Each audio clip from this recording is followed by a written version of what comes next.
Notes from the Underground by Fyodor Dostoevsky, Chapter 1.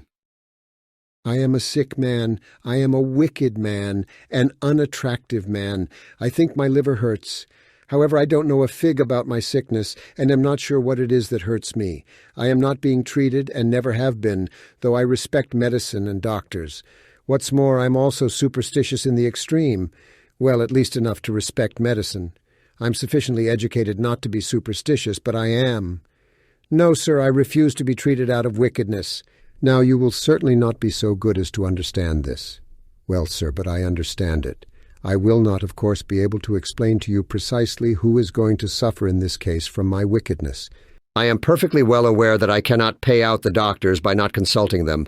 I know better than anyone that by all this I am only injuring myself and no one else. But still, if I don't consult a doctor, it is from spite. My liver is bad, well, let it get worse. I've been living like this for a long time, about 20 years. I'm 40 now. I used to be in the civil service. I no longer am. I was a wicked official. I was rude and took pleasure in it. After all, I didn't accept bribes, so I had to reward myself at least with that. A bad witticism, but I won't cross it out. I wrote it thinking it would come out very witty. But now, seeing for myself that I simply had a vile wish to swagger, I purposely won't cross it out. When petitioners would come for information to the desk where I sat, I'd gnash my teeth at them and felt an inexhaustible delight when I managed to upset someone. I almost always managed. They were timid people for the most part, petitioners, you know. But among the fops, there was one officer I especially could not stand. He simply refused to submit and kept rattling his saber disgustingly. I was at war with him over that saber for a year and a half. In the end, I prevailed. He stopped rattling. However, that was still in my youth. But do you know, gentlemen, what was the main point about my wickedness? The whole thing precisely was, the greatest nastiness precisely lay in my being shamefully conscious every moment, even in moments of the greatest bile, that I was not only not a wicked, but was not even an embittered man, that I was simply frightening sparrows in vain and pleasing myself with it.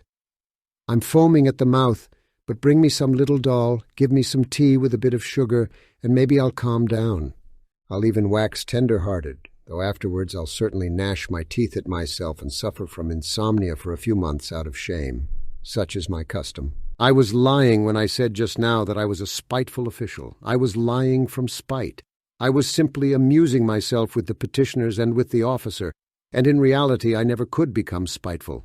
I was conscious every moment in myself of many, very many elements absolutely opposite to that. I felt them positively swarming in me, these opposite elements. I knew that they had been swarming in me all my life and craving some outlet from me, but I would not let them, purposely would not let them come out. They tormented me till I was ashamed. They drove me to convulsions and sickened me at last. How they sickened me! Now, are not you fancying, gentlemen, that I am expressing remorse for something now, that I am asking your forgiveness for something? I am sure you are fancying that. However, I assure you I do not care if you are. It was not only that I could not become spiteful, I did not know how to become anything, neither spiteful nor kind, neither a rascal nor an honest man, neither a hero nor an insect. Now I am living out my life in my corner, taunting myself with the spiteful and useless consolation that an intelligent man cannot become anything seriously, and it is only the fool who becomes anything. Yes, a man in the 19th century must and morally ought to be preeminently a characterless creature.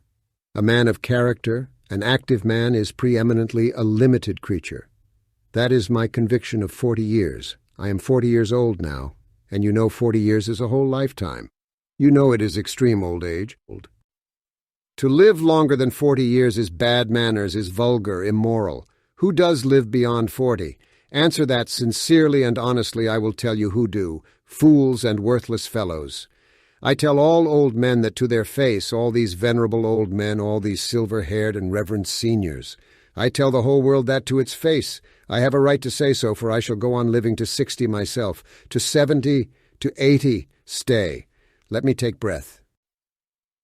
You imagine, no doubt, gentlemen, that I want to amuse you. You are mistaken in that, too. I am by no means such a mirthful person as you imagine, or as you may imagine.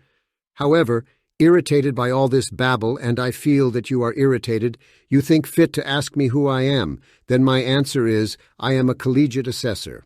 I was in the service that I might have something to eat, and solely for that reason. And when last year a distant relation left me 6,000 rubles in his will, I immediately retired from the service and settled down in my corner. I used to live in this corner before, but now I have settled down in it. My room is a wretched, horrid one in the outskirts of the town. My servant is an old country woman, ill-natured from stupidity, and moreover there is always a nasty smell about her. I am told that the Petersburg climate is bad for me, and that with my small means it is very expensive to live in Petersburg. I know all that better than all these sage and experienced counselors and monitors. But I am remaining in Petersburg. I am not going away from Petersburg. I am not going away because... Why, it is absolutely no matter whether I'm going away or not going away. But what can a decent man speak of with most pleasure? Answer, of himself. Well, so I will talk about myself.